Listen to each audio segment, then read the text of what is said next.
Okay जी, बिस्मिल्लाहिर्रहमानिर्रहीम। तो guys, आज हमारा जो माशाल्लाह टॉपिक है, आज हम डिस्कस करेंगे जीआईटी फार्माकोलॉजी के बारे में। ठीक है जी। तो जीआईटी फार्माकोलॉजी में हम जो इम्पोर्टेंट चीज़ डिस्कस करेंगे वो हमारे पास है एसिड सप्रेशन थेरापी। ठीक है।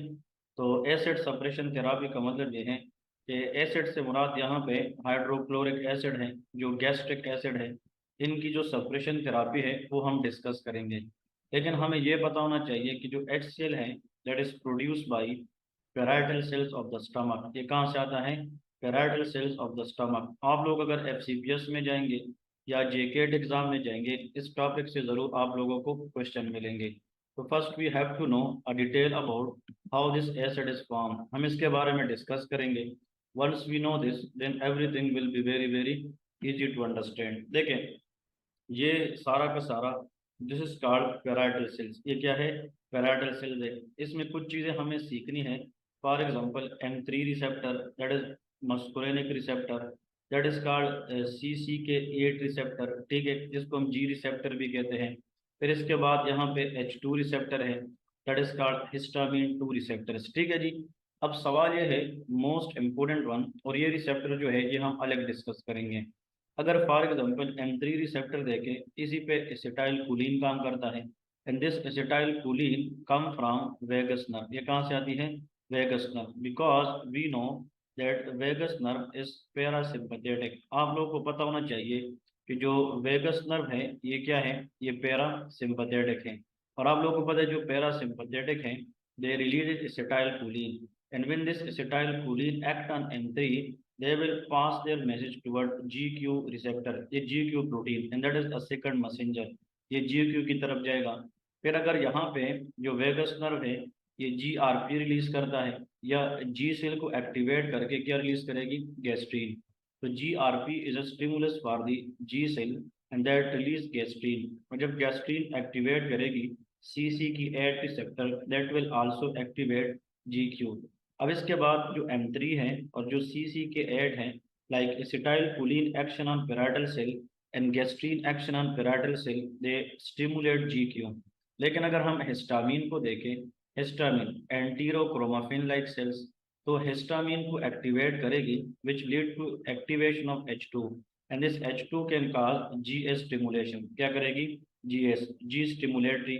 अब ये जो दो चीजें हैं, हिस्टामिन और गैस्ट्रीन और एसिटाइल कोलिन, ये चाहे GQ है या GS है, ये positive positive, they will eventually come and they will activate this ATPase enzyme.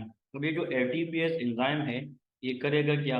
Very very important point I am going to discuss now. ये जो ATPase एंजाइम है, इसने आगे करना क्या है? तो देखिए, अगर आप लोग यहाँ पे इस डायग्राम को गौर से देखें कि हमने यहाँ से क्या पढ़ा कि जब एसिटाइल कोलिन आया, गैस्ट्रीन आया, histamine, and they act on the parietal cells, we are talking about HCl production.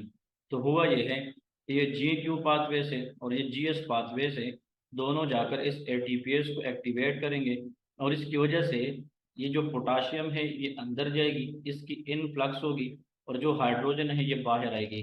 इसको हम हाइड्रोजन पोटाशियम एंटीपोड कहते हैं। इसी की वजह से, क्योंकि जो पोटाशियम है वो अंदर जा रहा है, हाइड्रोजन बाहर आ रहा है, तो these two flow in opposite direction, that is called antipode. और दोनों पॉजिटिव हैं, और जब पॉजिटिव पॉजिटिव अपोजिट डायरेक्शन में जाएगी, we should apply energy on that in the form of ATPase।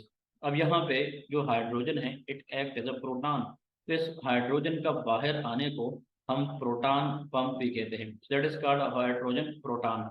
अब सवाल ये है, द मोस्ट इम्पोर्टेंट थिंग, कि ये हाइड्रोजन जब बाहर आएगा तो आप लोगों को पता है कि ये इसके साथ फिर Cl इकट्ठा होता है, और जब Cl इकट्ठा होता है तो वो क्या करेगा? That Cl will form HCl। वो क्या बनाएगी? HCl बनाएगी, और जब HCl बनेगा तो वो गैस्ट्रिक एसिड होगी। अब गैस्ट्रिक एसिड को हमने कम कैसे करना है? How we can decrease gastric acid? Number one, या तो हम मतलब इस H की बाहर आने को ब्लॉक करें। हम वन बाय वन जाएंगे, that is very very easy to understand. अगर हम H आयन की बाहर जाने को ब्लॉक करें, that is called proton pump inhibitor. जो प्रोटॉन पंप इनहिबिटर है, ये हाइड्रोजन पोटाशियम ATPase पे काम करते हैं, but the point to be remember for FCPS, that is irreversible. तो PPI act on hydrogen potassium ATPase pump to block the efflux of hydrogen and they irreversibly block। लेकिन अगर हम ऐसे drug देंगे जिसमें हम हिस्टामिन को ब्लॉक करें, that is H2 blocker like ranitidine, famotidine, ये ड्रग्स हमारे पास सारे के सारे आते हैं।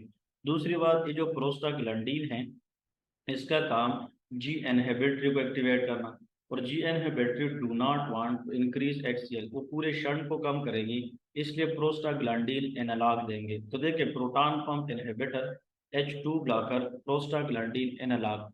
अब इस चीज़ को जहन में रखते हुए आगे इसके बारे में हम डिस्कस करते हैं कि इसकी मेन मेन मैकेनिज्म्स हमारे पास कौन कौन सी हैं। तो सबसे पहले हम स्टार्ट करते हैं H2 ब्लॉकर से। H2 ब्लॉकर में देर सेमेटिडीन, फेमोटिडीन एंड निजाटिडीन। इसके अंदर अगर आप लोग लेके तो इसके अंदर रेनिटिडीन भी आता है, that is called ranitidine. They take H2 blocker before you dine. Dine से मुराद ये है डाइन मीन टेबल, इसका मतलब think table for to to remember H2। It's mean ये हम एम्प्टी स्टमक पे ज़्यादा लेते हैं, ठीक है। इसकी जो मैकेनिज्म है, it reversibly block histamine H2 receptor, very important.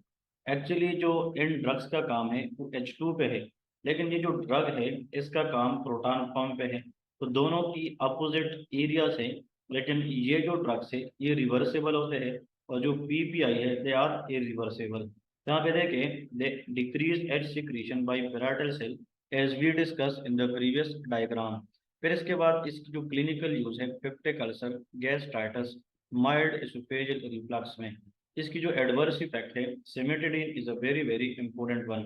Recently FCPS part 1 में जेकेट के अंदर ये क्वेश्चन आया था कि जो सिमेटिडीन है it is a potent inhibitor of cytochrome P450।